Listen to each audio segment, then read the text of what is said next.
Hi friends, welcome to Satya's Lifestyle channel. இன்னைக்கு நம்ம பார்க்க போற ரெசிபி வந்து ஒரு குழம்பு ரெசிபி தான் பார்க்க போறோம். கருவாட்டு குழம்பு தான் பார்க்க போறோம். கருவாட்டு குழம்பு வந்து நிறைய மெத்தட்ல வைக்கலாம். இது இன்னைக்கு நான் பண்றது ஒரு மெத்தட். இதுல வந்து முருங்கைக்காய், கத்திரிக்காய் மட்டும் நான் யூஸ் பண்ணிருக்கேன்.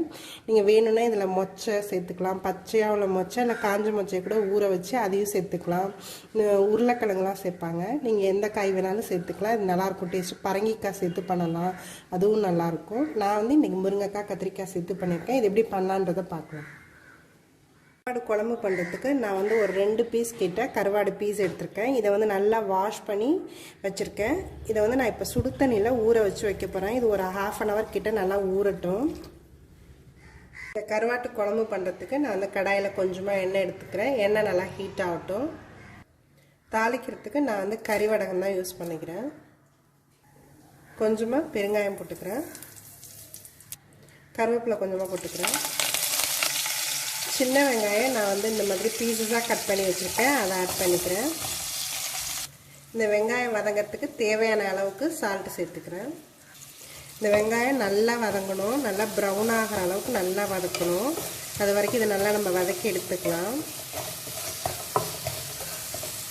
வெங்காயம் நல்லா கொஞ்சம் ப்ரௌன் ஆகிடுச்சு. இப்போ வந்து நான் தக்காளி நல்லா ஒரு பழுத்த தக்காளி ஒரு பெருசாக ஒன்று கட் பண்ணி வச்சுருக்கேன். அதை ஆட் பண்ணிக்கிறேன்.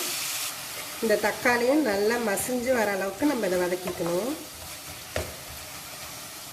இந்த வெங்காயம் தக்காளி எல்லாமே நல்லா வதக்கியாச்சு. நான் வந்து கொஞ்சமாக மிளகு, சீரகம், பூண்டு இந்த மாதிரி தட்டி வச்சுருக்கேன். அதை ஆட் பண்ணிக்கிறேன். அது கூடவே ஒரு பச்சை மிளகாய் ஒன்று இந்த மாதிரி கீரி எடுத்து வச்சுருக்கேன். அதையும் ஆட் பண்ணிக்கிறேன். இதையும் நல்லா நம்ம இந்த எண்ணெயிலே வதக்கி எடுத்துக்கலாம். இந்த மிளகு சீரகம் வந்து நம்ம இந்த கருவாடு சேர்க்கும் போது ரொம்ப சளி பிடிக்கும்பாங்க. அதுக்காக தான் இந்த மிளகு சீரகம் வந்து நம்ம தட்டி இதில் சேர்க்குறோம். இது நல்லா வதக்கும் போது நல்லா வாசம் வரும். இப்போ வந்து நம்ம ஸ்பைசஸ் எல்லாம் ஆட் பண்ணிக்கலாம். நான் கொஞ்சமாக மஞ்சத்தூள் ஆட் பண்ணிக்கிறேன். தனியாத்தூள் ஒரு 1.5 ஸ்பூன் கிட்ட ஆட் பண்ணிக்கிறேன்.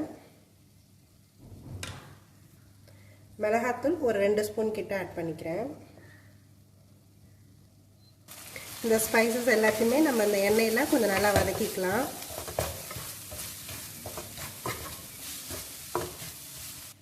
நான் வந்து காய் இப்போ ஆட் பண்ணிக்கிறேன். கத்திரிக்காய் ஆட் பண்ணிக்கிறேன். நான் வந்து இன்றைக்கி கத்திரிக்காய், முருங்கைக்காய் மட்டும்தான் போடுறேன். இதையுமே நம்ம இந்த எண்ணெயில் கொஞ்சம் நல்லா வதக்கிக்கலாம்.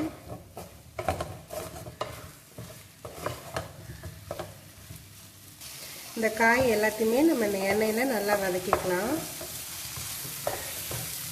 கொஞ்சம் நல்லா வதக்கிட்டு பண்ணோம்னா குழம்பு நல்லா டேஸ்ட் இருக்கும். இந்த காய் ஒரு மாதிரி கொஞ்சம் ரொம்ப குழஞ்சி போகாமல் நல்லாயிருக்கும். அதுக்காக தான் நம்ம இந்த எண்ணெயிலே வதக்குறோம். இப்போ வந்து நான் புளி தண்ணியை இதில் ஆட் பண்ணிக்கிறேன்.